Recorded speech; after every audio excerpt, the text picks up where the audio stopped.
बातमी कोकणातून कोकणवासियांसाठी महत्त्वाची, कारण सिंधुदुर्गामधील चिपी विमानतळ हे आता बंद होण्याच्या मार्गावर आहे। चिपी ते मुंबई ही विमानसेवा आधीच बंद झाली, चिपी ते पुणे विमानसेवा बंद होण्याच्या मार्गावर आहे। पुण्यावरून चिपीसाठी येणाऱ्या विमानांची गोव्याला लँडिंग करण्याची नामुष्की ओढवते, तर चिपी विमानतळाला टाळं ठोकणार असा इशारा माजी आमदार वैभव नाईक यांनी दिलेला आहे। आज आपण बघितलं असेल की जिल्हाधिकाऱ्यांकडे त्यांनी पत्र दिलं आहे की आपल्याला लाईटची सुविधा पाहिजे म्हणून। आज त्या विमानतळाच्या लँडिंग म्हणजे व्हिजिबिलिटीसाठीच दिवसा रात्रीच्या बाजूलाच राहून दे, दिवसा उतरण्यासाठी सगळी व्हिजिबिलिटी आणि त्याला लागणारी पॉवर नाही आहे असं पत्र आज यांनी दिलं, मी तुम्हाला ते देतो।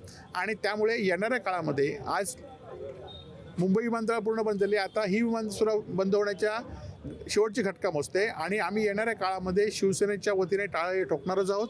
परंतु अजून आम्ही त्यांना कलेक्टरने आम्हाला सांगितलं 15 दिवस थांबा म्हणून, परंतु येणाऱ्या काळामध्ये हे चिपी विमानतळ टाळे ठोकण्याच्या अवस्थेत आले